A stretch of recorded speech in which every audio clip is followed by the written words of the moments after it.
Welcome to Mind Blueprint, and thank you so much for taking the time to watch our videos. We created this space to help you decode the silent architecture of your beautiful, complicated brain. And having you here as part of our community means the world to us. If our deep dives into human behavior help you understand your patterns and feel deeply seen, please hit that subscribe button. It really helps our channel grow so we can keep bringing you accessible psychology and neuroscience. We hope you enjoy the video. Okay, so if you were born somewhere between, say, the mid-1950s and the mid-1960s, you've probably spent your whole life with a label that, well, maybe never quite felt right. You've been called a baby boomer, but does that word really tell your story? I mean, seriously, when you hear the word boomer, what picture pops into your head? Does that image, that whole story, really feel like it's about you? For a whole lot of you, I'm guessing the answer is a pretty firm no. Let's just be real for a second. The classic boomer stereotype, it's all about Woodstock, the summer of love, this big rebellious optimism of the 60s. But when you were coming of age, your reality was probably defined by something totally different. I'm talking about watching the Watergate hearings on TV, waiting in those endless gas lines, and then trying to find a job in an economy hammered by stagflation. It's like you were stuck in this weird no man's land, somewhere between the hippies and the yuppies. And if you've ever felt that little bit of a disconnect, like you showed up just as the big party the older boomers threw was winding down, well, you are not just imagining it. There's actually a name for your experience and for your generation. That's right. You're not just a late boomer or some kind of boomer too. You belong to Generation Jones. So what in the world is Generation Jones? Well, it's this very distinct group of people born from 1954 to 1965. See, you're not the trailing edge of one generation. You are this unique cohort, kind of perfectly sandwiched right between the classic boomers and the emergence of Gen X. And listen, this isn't just some new thing somebody made up online last week. The term was actually coined way back in 1999 by a cultural commentator named Jonathan Pontell. And his whole argument was that generations are defined by the experiences you share, not just by birth statistics, and that your group's experience was profoundly different. A writer named Alfred Lubrano just put it so perfectly. He called you a generation hidden within a generation. You've kind of been overshadowed by the huge numbers and the loud cultural voice of the older boomers. But your story? It's just as important, maybe even more impactful in some ways. Now, this is the really cool part, the name itself. Jones is so clever because it has a double meaning. On one level, it's about that phrase, keeping up with the Joneses, which totally captures the competitive vibe of the 70s, right? Born from a tougher economy. But the deeper meaning comes from the slang term jonesing. You know, like craving something? You grew up hearing about the idealism of the 60s, but you came of age right as that dream was fading. You were left jonesing for a promise you never really got to taste. So, here's the most crucial point to get. The baby boom generation isn't just one giant, solid block of people.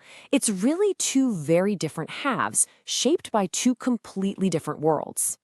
I mean, just look at this timeline.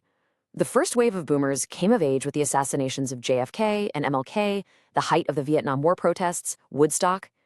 Their world was defined by this massive social upheaval and activism. But your coming-of-age movie? It was Watergate, oil shortages, stagflation. And then when it was your turn to enter the workforce, you got hit with a major recession and mortgage rates that were, get this, over 12%. And that right there, that's the core psychological difference. The older boomers were shaped by the idealism and revolutionary spirit of the 60s. You, the Jonesers, were shaped by the disillusionment and the cynicism of the 70s. It just made you more practical, more pragmatic, and frankly, a little more distrustful of big institutions. But here is where the story takes a fascinating turn. Because despite being overlooked, Generation Jones didn't just sit on the sidelines. No, you became the actual architects of the entire modern culture we live in today. Think about this for a second. The whole idea of the modern pop star that basically took over from the 70s rock god, that was you. Michael Jackson, Madonna, Prince, all Jonesers, all born in 1958. The birth of hip-hop, with pioneers like Grandmaster Flash, another Joneser. You literally wrote the soundtrack for the last part of the 20th century. And it wasn't just music, not by a long shot. The entire technological revolution that we're all living through right now was kicked off by your generation. Steve Jobs and Bill Gates, both born in 1955. They didn't just invent some new gadgets. they completely changed the way we all live, work, and talk to each other. And that massive influence just keeps going, right into politics and media. Barack Obama, born in 1961, is often called the classic Generation Jones leader, a practical idealist. And from Oprah Winfrey to Kamala Harris to Sonia Sotomayor, Jonesers have been shaping our national conversation and leading from the very front for decades now. So, after all that, what does this actually mean for you?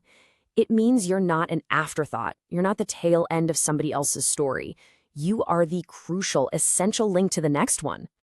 This is your new identity. You are the practical idealists. You have some of that boomer desire to change the world, but you temper it with a healthy dose of Gen X realism. You are the lost bridge that connects two of the most famous generations in history. So, how do you know for sure? Well, let's see. You might be a Joneser if you feel way too young for Woodstock, but way too old for Lollapalooza.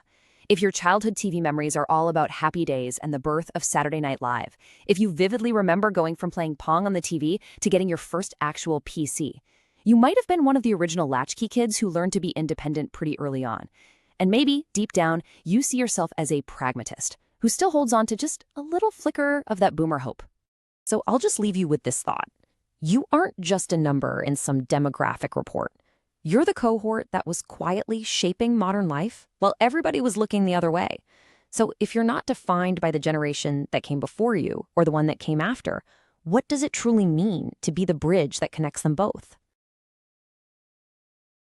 If you enjoyed this video, hit the like and subscribe button and join our community of bridge builders. Let's keep exploring the weird and wonderful ways our psychology shapes who we are today.